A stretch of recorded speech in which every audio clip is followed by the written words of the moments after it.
Semoga dengan ini habislah pencarian Anda tentang zikir nafas, makrifat tertinggi tanpa lafaz.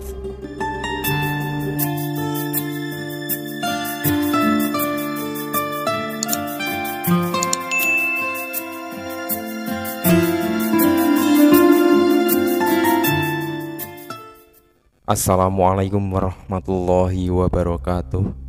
Bismillahirrahmanirrahim. Alhamdulillah, bertemu lagi dengan Syekh Jati Channel. Para sahabat semua, kali ini kita fokus pada teknik zikir nafas dengan lafaz hu Allah. Langsung kita awali bagaimana cara atau kondisi pada saat seseorang yang melakukan zikir nafas, yaitu seseorang yang sedang dalam kondisi stabil, pikiran yang positif, dengan kehidupan yang sangat tenang, lalu menjalankan ibadah sholat wajib, sehingga sholatnya pun khusyuk sekali. Pastinya akan menimbulkan perasaan yang sangat damai di hati. Selesai sholat, berdiam sambil tetap duduk bersimpuh di atas sajadah. Saat itu pikiran dan perasaan masih melekat dengan kuat rasa dari ibadah yang dilakukannya tersebut. Dan pada saat seperti inilah waktu yang paling tepat untuk kita mulai zikir nafas. Sebuah kondisi zikir diawali dengan ketenangan, dengan kebahagiaan, tanpa ada yang mengganggu pikiran kita, hanya kosong dan niatan untuk berkomunikasi dengan Allah Subhanahu wa Ta'ala saja yang ada. Para sahabat semua, jadi awal untuk melakukan zikir dan berjalan mendekat kepada Allah Subhanahu wa Ta'ala adalah dengan hati yang sangat tenang, ikhlas, dan bahagia. Itu adalah awal yang harus selalu kita tumbuhkan untuk mengawali zikir, karena tidaklah pantas jika kita berzikir dan menghadap kepada Allah dengan rasa gelisah, resah, maupun rasa tidak terima dengan kenyataan hidup kita. Kemudian selanjutnya mulailah dengan melafazkan zikir secara lahiriah. Sebuah zikir yang lirih tapi sangat jelas sekali. Lafaz zikir yang diucapkan secara lirih dengan mulut dan hanya dapat didengar oleh telinga kita, dan telinga kita sendirilah yang menyaksikan zikir tersebut. Arahkan zikir kepada kaki, disaksikan oleh telinga kita. Arahkan zikir kepada hati dan jantung kita, dengan disaksikan oleh telinga kita. Arahkan zikir pada otak kita dan disaksikan oleh telinga kita.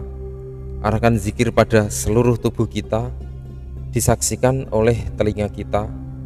Arahkan zikir kepada panca indera kita dengan disaksikan oleh keutuhan diri pribadi kita, sehingga benar-benar dirasakan sampai mendalam, atau dalam bahasa Jawa hingga terasa terenyuh dan benar-benar meresap dalam diri, atau nandes sakjeroning rasa.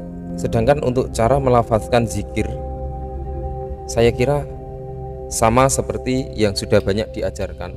Lafazkan hu saat masuknya nafas dan lafazkan Allah saat keluarnya nafas.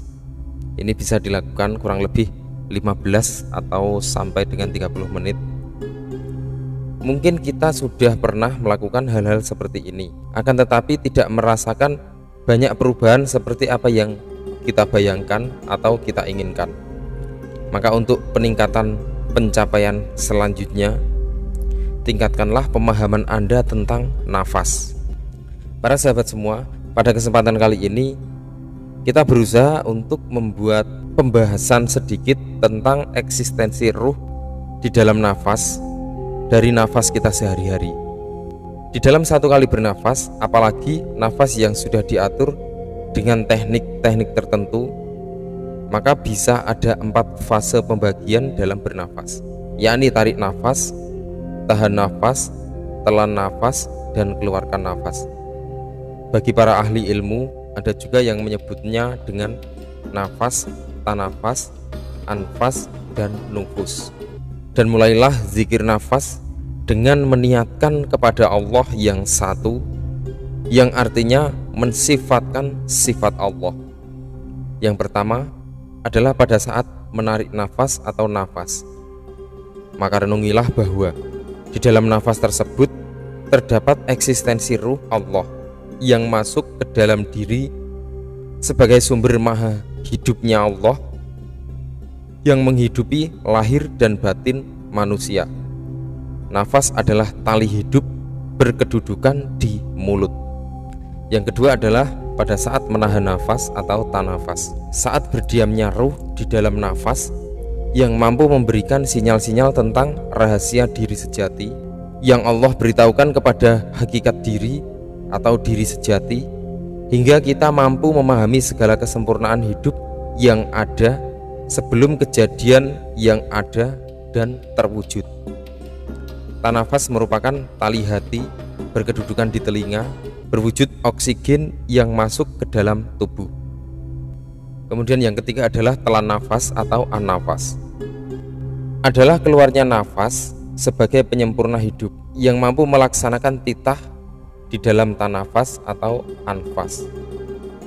Anfas merupakan tali ruh berkedudukan di hidung, merupakan inti udara yang mampu diserap tubuh. Yang keempat adalah keluarkan nafas atau nufus. Pada keluarnya nafas ini, manfaat dan sisa adalah satu lingkaran. Di sini sudah tiada mampu terlukis oleh kata-kata lagi, hanya keadaan wujud Allah yang mampu terasa oleh makhluk yang dikehendakinya, dan ini terkondisikan dengan baik. Nufus merupakan tali rasa berkedudukan di jantung, terhubungnya jantung dan rasa, oksigen yang mengalir ke seluruh tubuh bersatu terserap menyatu dalam darah yang menghidupi kita. Maka nafas itu adalah rasa hidup atau hu.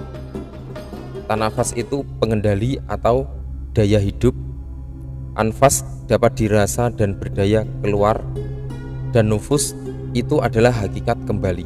Bermula dari nafas itu karena anfas, dan hidup anfas itu karena nufus. Manakala hidup nufus itu satu dengan rahasia, dan rahasia itulah yang merupakan diri sejati, rahasia Allah. Nafas, tanafas, anafas, dan nufus itu adalah satu perkara yang gaib, yang wujud tanpa dapat dirasa dan dilihat, seperti nafas yang lahiriah atau hati. Kesatuan nafas, tanafas, anfas, dan nufus ini adalah satu kuasa atau kenyataan yang bergerak keluar masuk dalam tubuh manusia. Apakah seorang insan dapat mudah memahami gerakan sistem spiritual dan rohani ini tanpa mengenal Rob dan ilahnya? Dan dari keempatnya tersebut, nafaslah yang diperbolehkan untuk dirasa setiap manusia, bahkan untuk meneruskan untuk hidup di dunia ini.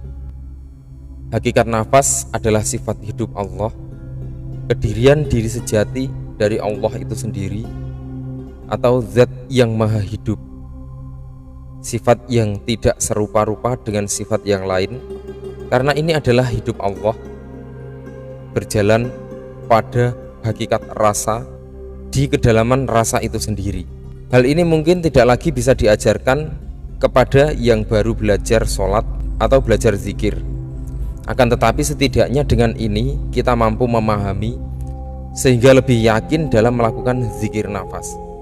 Allah berfirman di dalam surat Sad ayat 72, kemudian apabila telah aku sempurnakan kejadiannya dan aku tiupkan ruh ciptaanku kepadanya, maka tunduklah kamu dengan bersujud kepadanya.